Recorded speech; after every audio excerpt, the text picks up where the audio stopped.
And so, we continue with the irae interview with Kaziklu Bey. Links here, of course.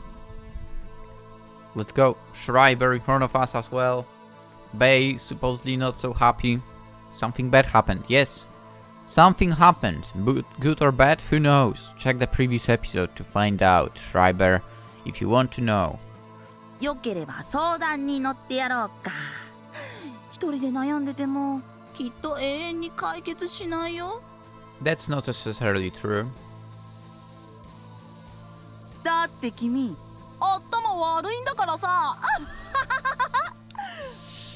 Yeah, the last person you want to hear that from, to be honest. This guy is mad, basically. うるせえ。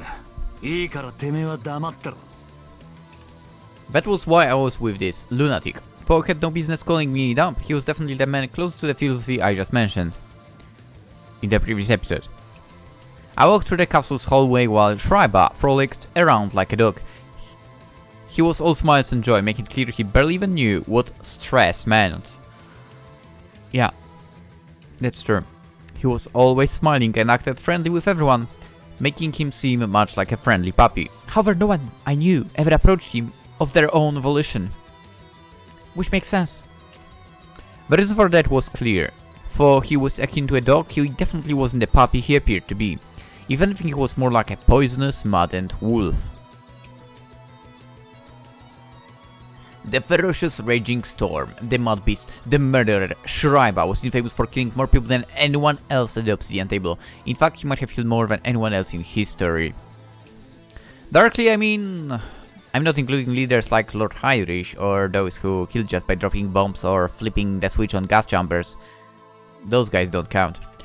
I'm only talking about situations where you're on the scene, facing the target, hearing his dying screams, and feeling his blood on you. Under those conditions, actually, the other ones still count, but you know, it's like... not in a battle, is what I mean. Anywho, Schreiber was unmatched, and because of that, the number of souls he had was on a different level. His urge for violence and the amount he could stuff himself with were both extraordinary. He was basically a gluttonous eater who was starving all the time, so the amount of prey he gathered was insane. I didn't like that one fucking bit, but I couldn't deny the reality of it. For if there was one flaw I could name about that, it'd be the fact that he wasn't a gourmet. He didn't care about taste and ate without consideration. No matter how much or what he took in, all of it was junk food for him. He was the embodiment of the quantity over quality approach. Sure, he had the numbers, but all of it was trash. In that sense, we were incompatible. Still, as I said, he was an easygoing guy who was always having a good time, so I chose him to help me get rid of my stress. しかしまあ、わかりやすく見つかってくれたことだけは褒めてやる。そうかい？じゃあ何かお礼をしてくれるのかな？ He never stayed in one place, but he always left a trail of corpses in his wake. It reminded me of Hansel and Gretel.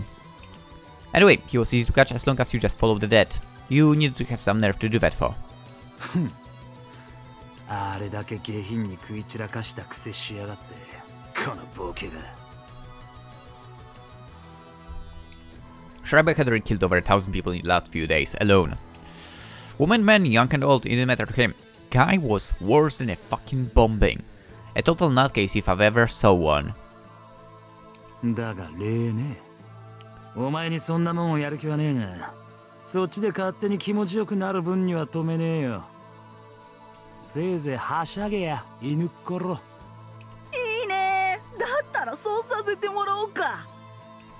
He relied on intuition rather than logic. Even if he didn't understand shit, his instincts helped him sniff out the scent of blood, and I saw a certain kind of clarity in that.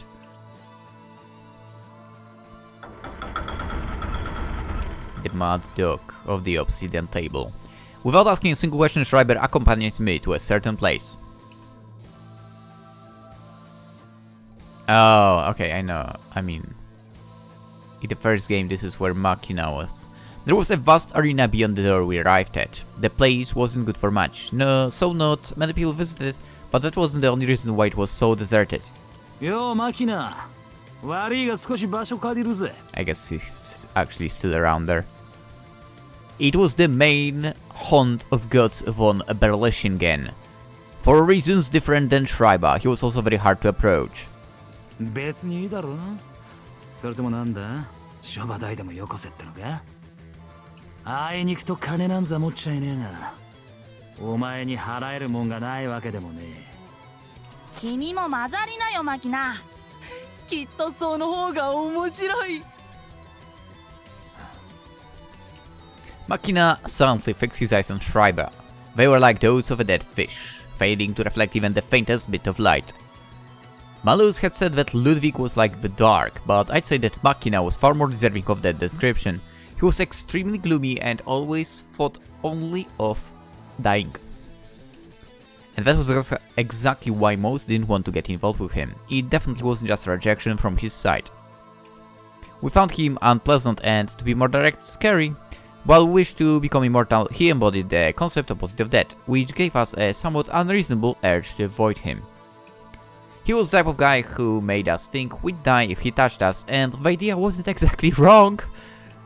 Machina wasn't the guy I wanted to cross, so, well, you get the point. バルハラの先輩として遊んでくれや。なあ! And you say something like that. With a wide grin on my face, I threw a backhand blow at Schreiber, who was to my side, but I ended up just fanning the empty air. Suddenly I felt a slithering, snake-like impact on my medulla. そうそう。二人でベイの相談に乗ってあげようじゃないか。僕ら仲間で仲良しだもんね。As he evaded my attack, Schreiber kicked me toward Machina, and the silent shithead slapped me away like I was nothing. After this brief pinball-like experience, I crashed into the wall.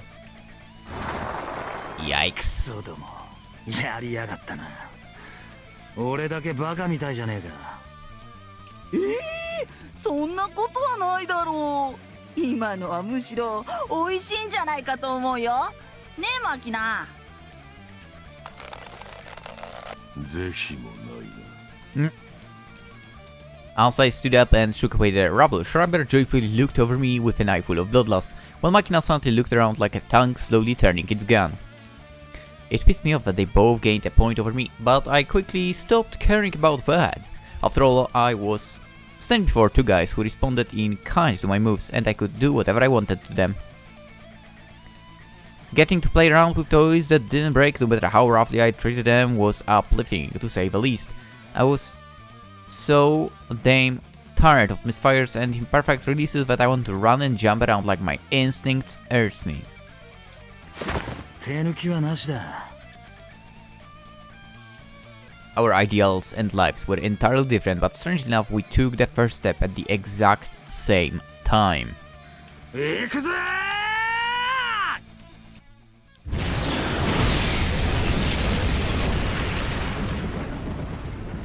The three of us crossed and clashed like unsheathed swords. No one pulled a feint, and it wasn't a battle in which that would even have worked anyway. For we weren't amiable by any stretch of the imagination, we tended to sense the mood when fighting, so there was sort of tacit understanding between us. My fist landed right on Machina's smack, while Schreiber sunk his knee into my side. It was obvious that what had to happen to make it a freeway, but it didn't work like that there. Machina grunted as he launched his first fist toward Schreiber, but the murderer avoided it by a hair's breadth. Did that mean Schreiber won't exchange? Nope, not at all. Machina's fists bore unmatched weight and power. Sure, he was the slowest among us three, but his punches were more than compensated for the fact. He was indeed akin to a heavy tank, and his fists were heavy artillery. He didn't touch or even aim for me. It felt like he just tore off my skin, or like a missile just flew right by my eyes. Even if he missed, the pressure created by his fist was a weapon in and of itself, and it needn't be said what happened to Schreiber upon taking the brunt of it. He looked like a slender little brat. Just resisting it might have torn him to pieces. Because of that, he was the one who'd been blown away by the clash. Smote by the hammer-like gale, he spread out blood and flew backward. The punch also left me with 5 or 6 broken ribs, but I kept my stance. Machina chose Schreiber as his prey, and chased after him, so I kicked him from behind as thanks for the hit from before. 勝て何食ってやがんだこの野郎 The words just slipped out, but they were my most honest thoughts. I'd landed 2 clean hits on him so far, but his body was basically a hunk of steel. That's not just an exaggeration either, but explaining that would take a while, so I'll leave it at that. Anyway, his hardness aside, since I kicked him with all I had, I ended up giving him speed in his chase for Schreiber. Of course, that was enough for one player to drop out of the game. Schreiber reached the wall faster than Machina, made a quick turn and leaped into the air to escape. Machina ended up arriving a bit late, so he missed.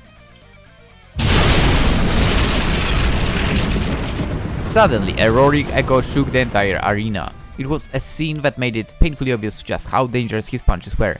The storm of destruction they caused made it seem like a meteor had just landed. Of course, it was strong enough to cause an absurdly strong shockwave as well. The Mutap in the air was able to escape its influence. He lost control of his posture and was thrashed around like a leaf in the wind.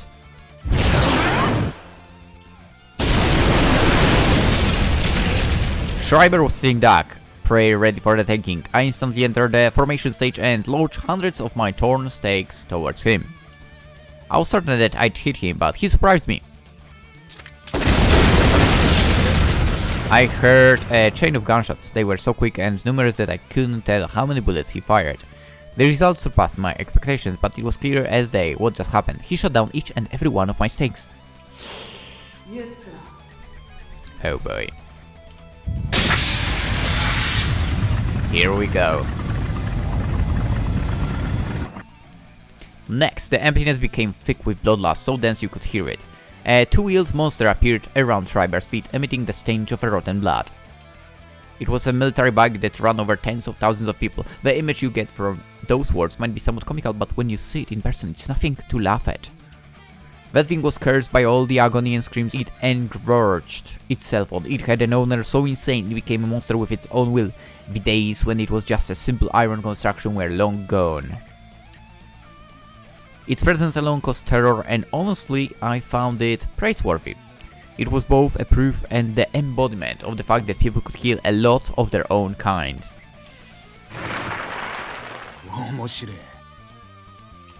Anyway, with that, both Schreiber and I were in the formation stage. Machina had been there from the start, so all three of us were finally on the same level.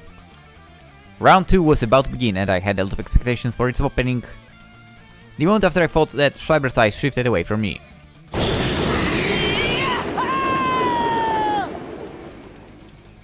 He then instantly changed course, turning around midair and tearing through space as he swooped into the still present curtain of dust.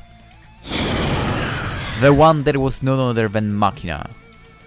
At first I didn't understand why he ignored me, but it didn't take long for me to figure it out.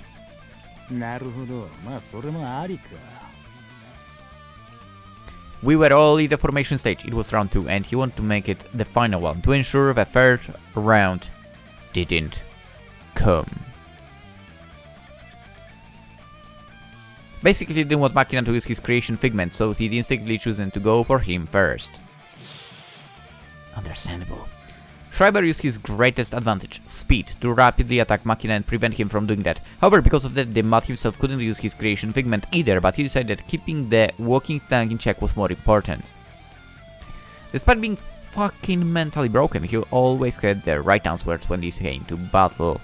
Preventing your enemies from going all out was, in a sense, a way of going all out. Kind of true. If there was one mistake Schreiber made, it was leaving me for later. Unlike those two, who kept each other from using the creation of figments, I could use mine to my heart's content. If lucky enemy's special attack was going all out, then so was making use of enemies' failures. I call for my Knight of Bloodstained Roses, and no one will be able to complain. But on the other hand...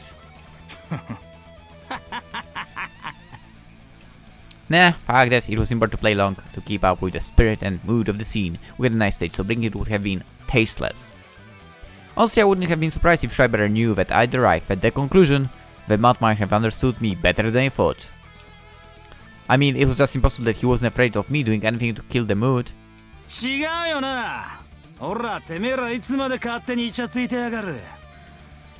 俺も混ぜろや。寂しいだろうがよ。 I burst out into a roaring laughter and jumped into the raging storm of iron and beast. 相談に乗ってくるんじゃなかったのか。 That's 乗って good くれ looking. よ。 Holy crap. 最近ムカつくことばかりでよ。イラついちまって切れそうなんだよ。 This looks good. No. Okay. なマキナ。てめえ女いたことあるか。それも忘れちまったんかやこら。なんか言えこら。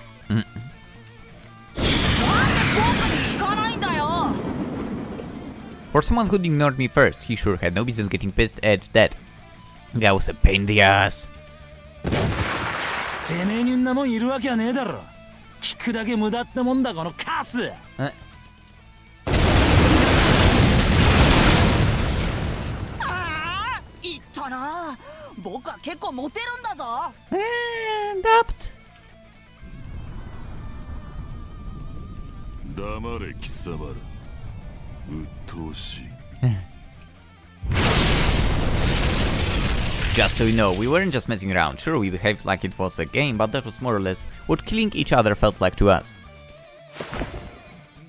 I punched, got punched, threw another punch, rinsed, and repeat. That shithead Schreiber dodged them all, but I wasn't gonna let him have an easy time. Both Maki and I were punching with the intent of tearing him apart with the first hit we landed. つまり君は振られたのか。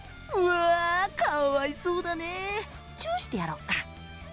そんなもんさっさと殺しちゃえばよかったのにさ。そうすりゃ君のものになってただろ。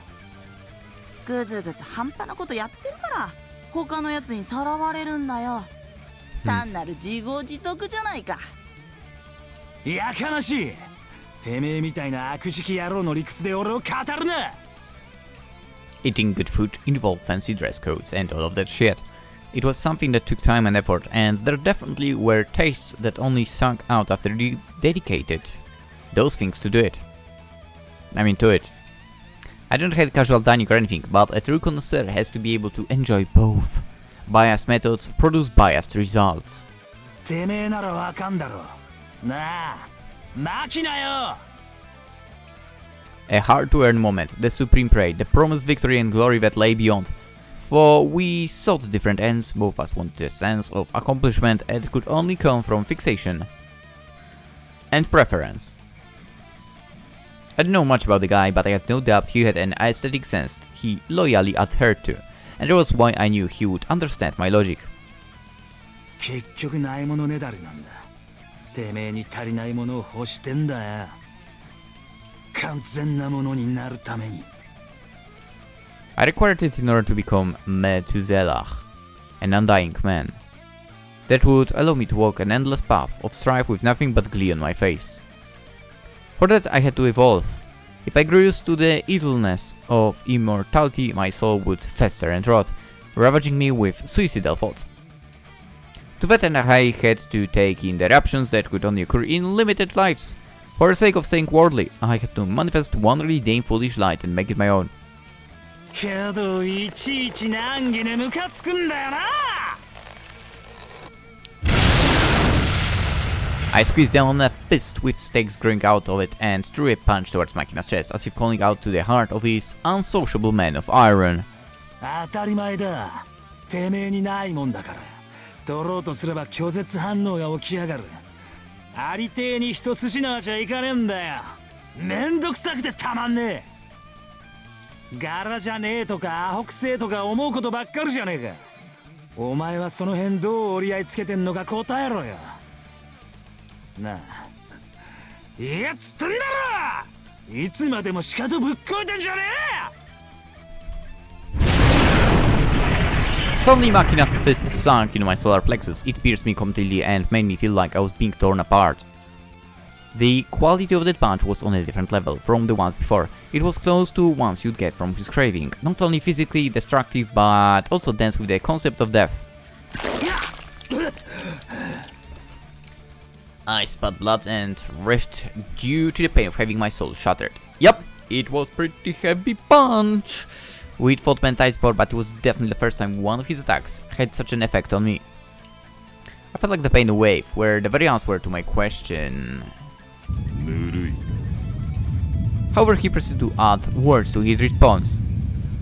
難儀で柄じゃなく面倒くさくバカらしいなとそう思うのは単にお前の覚悟が足りていないというだけのことだ Makes 腹の sense. 底では求めているものの価値に疑いを持っている My god, I forgot how slow he was with talking as well. ここまでする必要があるのかとそんな疑問があるからこそ不満も湧いてくるのだろうま He was still going. Ugh. I, of all people, am going so far and doing so much to make this a reality, so quit complaining and bring me results. He was basically saying that it pissed me off because I thought of it like that, and he wasn't wrong. ならば俺から言えることはたった一つだ思い上がるなお前は口でどう言おう真の部分で自己の欠落を認めていないそれが本当に何を置いても手に入れるべき半身だと分かっているなら家庭がどれほどの苦行であろうが迷いなど持つはずもなし、多少うまくいかなかったくらいで面倒などと笑わせるなよそんな程度で分かったような顔をされるのは不愉快だな I mean, Machina here knows what he's talking about. 俺は一遍一度たりとも俺が求める思考の刹那を疑ったことなどない It's tough, but you have to like cast it up the side. That's true. その価値他の誰よりも信じている And that alone was why I hit his fists. He raised one of them and swung it toward me, but I evaded right before it landed. Schreiber went to where I moved and kicked me in the spine. よくわかんないけど君はダメ男ってことだなベイいいじゃないか世の中そういう需要もあるんじゃないの君には似合ってるような気がするよ、それで釣れる女の質はたかが知れてると思うけどねMan, they were just talking shit at this point. I did ask for advice, but I didn't give them permission to make an ass out of me, and so I let my anger erupt and roared in response. 俺は俺のままで行くんだよお前の迷いが晴れることは英語ない Machina hit me with another punch. I felt like it could blow away my very self, let alone my consciousness, but I stood firm. It was enough to shatter me. This punch didn't mean shit. No matter how much of a Deus Ex Machina it was, my story wasn't cheap enough to be ended by a hit from his fucking formation. てめえらの説教は一応覚えといてやるだが他人に言われてああそうですかと終始買いするようなやつは俺じゃねえビルヘルム・エーレンブルグの生き方じゃねえ欲しいもんを得るためにてめえを捨てるようじゃ本末転倒ってもんだろうが You have a point there.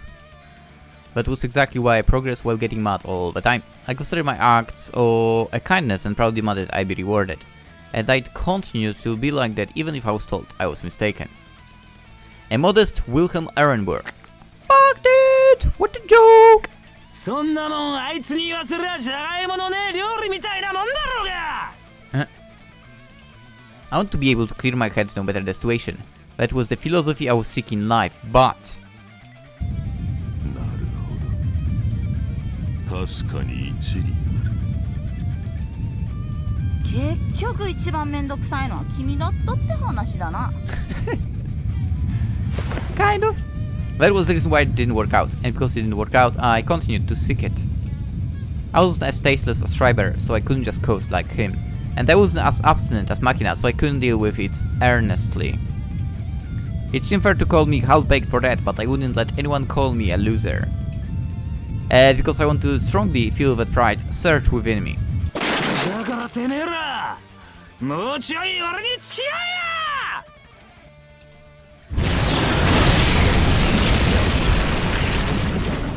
I wanted to have it all blown away, to let the fire rage, and I was gonna sweat the small stuff. I need to feel the precise heat that made me feel like me. In Valhalla, the Palace of Strife, we fought without ever growing bored. I want to gain a soul that wouldn't waver no matter how many decades, centuries, or millennia passed. And I felt like this was a necessary baptism. Yeah, I want to keep going like that for all eternity. You think that's insane? What of it? That doesn't mean shit at this point.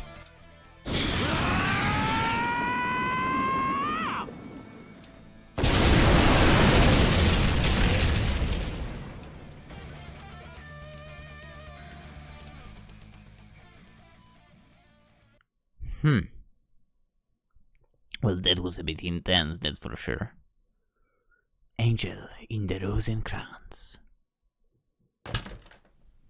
いい天気。今日も綺麗な青空です。 Less widescreen, please. Thank you.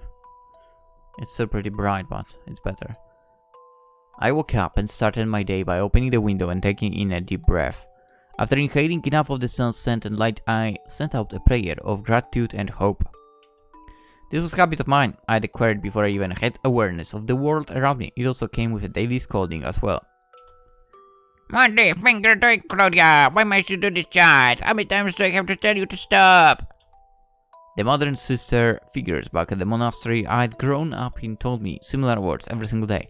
I was being quite a problem child for them. There was little bliss to be found in a garden of women living in honorable poverty, not to mention that the times were harsh. Defeat in the previous war left behind many widows and orphans who had nowhere to go, and as one of the few places that took them in, monasteries everywhere were filled to the brim. In all honesty, there was no leeway whatsoever. To live as a nun, you had to be of use, even as a child. He who does not work, neither shall he eat, was one of our basic tenets, and a hoyden like me, who did nothing but make it hard for everyone, was just a nuisance. It was even worse because I also had a disability. Those merely injured or ill could perhaps be healed, but my condition was incurable. I was born with it, and I was certainly impaired by it in several ways. でも最近は調子がいいですし、そろそろ慣れてきたんじゃないのかなって思うんです。もう昔みたいにすぐ寝込んだりはしないですよ。本当ですって、やだな。嘘なんか言いませんったら。Right. Direct sunlight was enough to disturb my health. I was even at risk of going blind at one point, and if the nuns had to take care of someone like that, they wouldn't have gotten a moment's rest. And since I was a problem child, I didn't even control myself when given less work than the rest. そういうわけで大丈夫。さあ、今日も張り切って働きましょう。I liked running around in the light. It hurt and was hard to bear sometimes, but I found a sense of fulfillment so splendid that I prioritized it over the negatives. I couldn't thank the other nuns enough. Despite all they said, they always loved me and tolerated my selfishness. If they only thought of efficiency, they would have thrown me into a room with no windows. Then they could have kept me there, confining me until I died under the pretense that they were nursing me. Doing so would have prolonged my life and lessened the burden on everyone there. It was objectively the best decision they could have made for all involved parties. But they didn't do that. For they were considerate of the location of the window and furniture, they generally didn't bind me whatsoever. Whenever I could but stand and walk, I would frolic around in the light. Perhaps they'd merely figured that my idiocy was as incurable as my illness, but even so I could only thank them, for they didn't take the day away from me. I, Claudia Jerusalem, was a child of the night, an albino, and as such I was very weak to sunlight. Oh yeah, Wilhelm was also an albino, right? Wait, was it Wilhelm or... I think it was Wilhelm, but also Schreiber is kinda like... albino-y, I guess. I was well aware that I could only tolerate half the world everyone else experienced, but even so I didn't want to give up. If those who could live in the light told me to keep away because I was different, I might have ended up as an ill-tempered girl. I might have hated them and cursed the light. However, it didn't come to that, and I couldn't be more grateful for it. Some might have thought that the nuns had merely let me act on my stupidity because they wanted me to die as quickly as possible, but I wasn't cynical enough to look at it that way. Many had asked me why I was so fixated on the light despite the effect it had on me. And I always had more or less the same answer. 理由が必要なのでしょうか。人としてごく当たり前の欲求ではないでしょうか。Those words came from the bottom of my heart, as true as they were, for I understood that they were contradictory. In fact, very few of those who'd heard them ever agreed.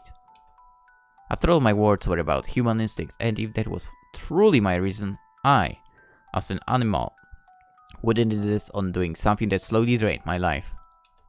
That would be the normal way to look at it, and besides, in the realm of faith, suicide was taboo, so I ended up seeming like a truly broken, sinful individual. Thus, I thought it over again and re-examined myself in an attempt to find out where this prayer, this craving that burned me so, actually originated. It was true that I was being foolish, but I didn't want to wallow in self-depreciation after being treated as such. I wished to believe that my desire was something to be proud of, so I want to gain clarity about how it came to be. After a bit of thought, I considered that it was indeed instinct. Young children were often afraid of the dark, and I too had my heart captured by what was bright. But things began seeming a bit strange from there on. I was in no position to say this, but my preferences mattered little to reality. My condition could be called a type of allergy after all.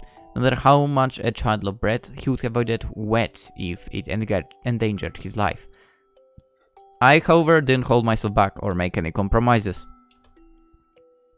Part of it was probably my youthful stubbornness and jealousy of everyone else, but why would I continue even after growing old enough to make reasonable judgments? Was it perhaps because I want to somehow return the favor to the nuns who brought me up and allowed me to act selfish? Or perhaps I want to show them that I was fine and deserved to be treated as an adult. I did indeed feel both of those sentiments, and there was no falsehood behind those words. But even so, I knew that deep inside me there was some other motive. It was a distant memory from a time I couldn't recall, but the event itself was something I couldn't forget. The sight from back then was burned into my soul, living with me to this day.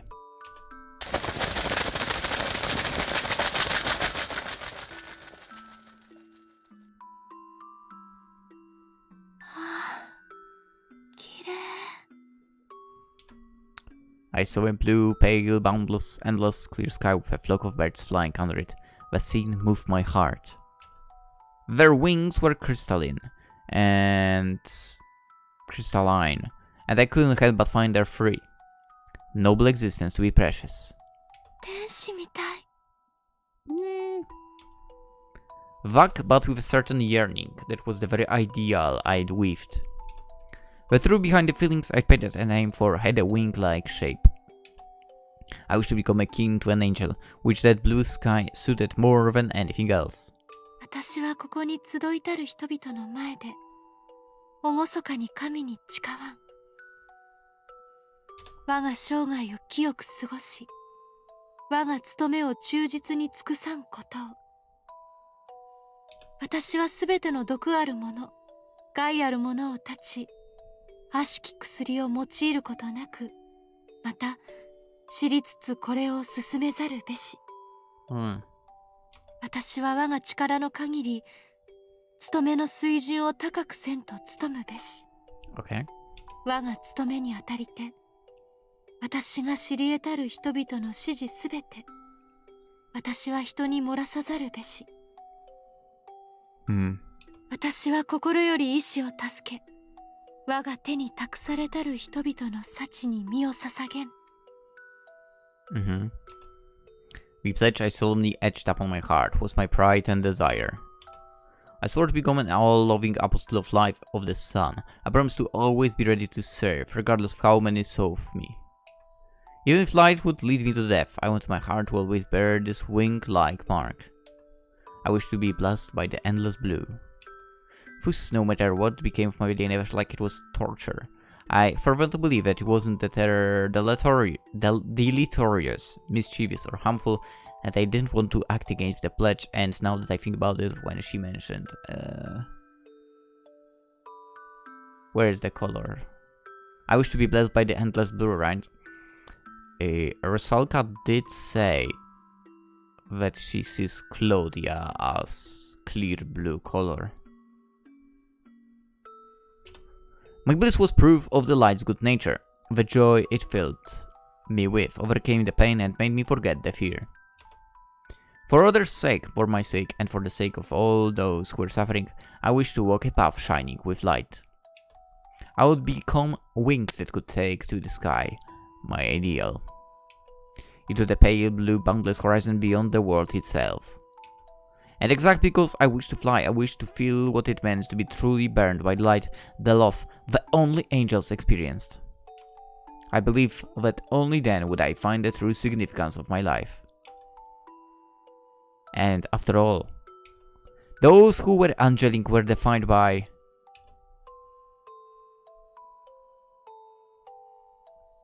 Wilhelm. Huh? With you in my mind, I continued to dream. You were the only other child of Noah I'd ever met. Oh. I saw my ideal in you, and I felt the hand of fate at work as we spent time together. I dreamed day in and day out. I could explain it well, but I was very certain of one crucial fact. You would someday become a true miracle. 良きところへ行きたい。ね。そうでしょ? We're akin to one-winged angels. You were my other wing, and I revered the light because I want to become yours.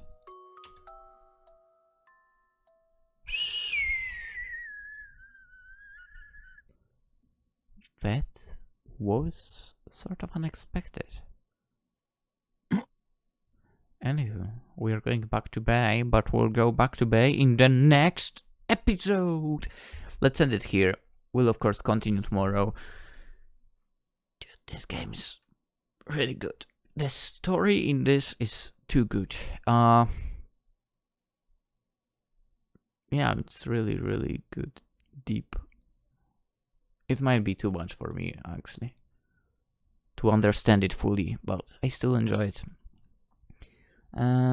Anyway, hope you enjoyed this episode.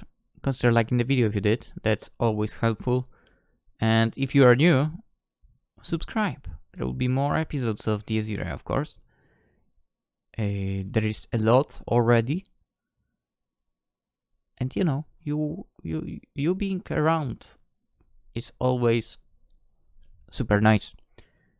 And you know, helps this place grow.